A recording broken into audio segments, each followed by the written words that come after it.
Gérard Alouche, bonjour.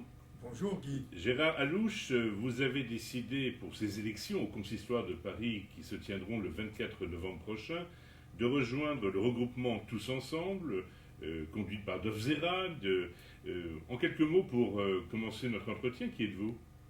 Alors j'ai 66 ans, je suis né à Constantine en Algérie, mon épouse le docteur Ershkorn Martin, 2 enfants et un petit-fils Samuel. J'ai été directeur central d'une banque de dépôt.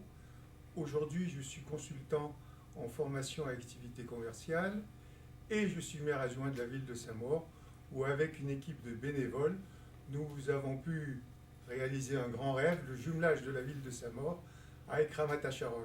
Je suis donc membre avec beaucoup de fierté de la communauté juive de Saint-Maur-des-Fossés-la-Varenne. J'ai été membre fondateur de la loge du Bnei BBY à Saint-Maur-des-Fossés. Je suis membre de l'association des Juifs originaires du Constantinois. Je représente l'association Judaïsme et Liberté dans le Val-de-Marne. Et enfin, titre de fierté, je suis président d'honneur de la communauté juive de Champigny-sur-Marne. C'est très simple. C'est une longue démarche. Au début des années 80, après avoir été administrateur, puis vice-président, et avoir eu le privilège d'être président de la communauté de Champigny et de Joinville-le-Pont, j'ai eu la chance de connaître M. Jean-Paul Elkann, qui présidait aux destinées de cette noble institution. Il en a fait un intégrateur social et sociétal de toutes les communautés juives d'Afrique du Nord qui avaient immigré en métropole. Depuis, j'ai constaté combien le judaïsme francilien avait évolué et combien il s'était transformé en 2 générations. Un observateur avisé de la communauté juive parisienne et francilienne m'indiquait récemment quelques chiffres. Dans les années 90, on avait à peu près 85 à 90% des communautés qui étaient consistoriales ou affiliées au consistoire. Aujourd'hui, nous ne sommes plus que 25% à 30% des communautés affiliées au consistoire. Pourquoi ? Face à un mouvement de désertification des locaux synagogaux, s'est créé comme une génération spontanée des communautés d'autres obédiences et tout aussi légitimes. Tout le monde sait que face à un obstacle, il faut savoir d'abord le reconnaître, ensuite l'admettre, pour le mesurer, enfin bien le dépasser. Exercice qui n'a malheureusement pas été fait. En plus, tristesse de constater qu'il n'y a jamais eu de vision du futur de la communauté.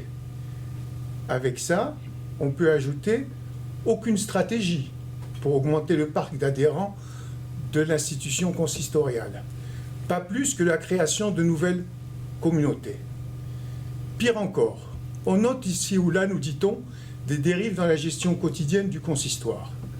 Le tout a été la valeur ajoutée d'un déficit abyssal sur 8 ans de l'ordre de 9 à 10 millions d'euros, bien entendu après amortissement.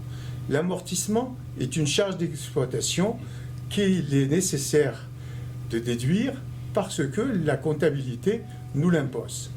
Alors, comme aucune fatalité ne me condamne au repliement sur moi-même, comme nous sommes dans une époque où seule la performance a son importance, donc il n'y a que compétence qui faille. Je l'ai retrouvé chez un homme qui l'incarne fort bien, qui est Dov Zerad, qui a su fédérer autour de lui une équipe d'hommes et de femmes, d'activités professionnelles diverses et variées, réussies, épanouies et surtout aux activités communautaires aguerries. Je suis persuadé qu'ensemble, il saura recentrer l'activité du consistoire pour que le consistoire reprenne ses fondamentaux, que sont le développement du cultuel.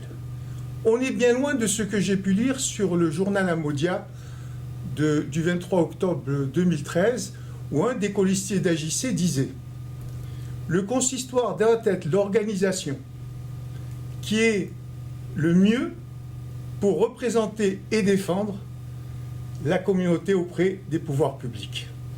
Alors précisément, on en vient à une de vos priorités. Parmi tous les points du programme, il y en a un qui vous tient particulièrement à cœur, c'est la réintégration du consistoire au sein du CRIF. Pouvez-vous nous expliquer pourquoi? C'est très simple. Il faut réintégrer le CRIF tout de suite ou immédiatement. Pourquoi? Nous voyons dans notre pays, sur tout le vieux continent, la montée des populismes, qu'ils soient d'ailleurs d'extrême droite comme d'extrême gauche.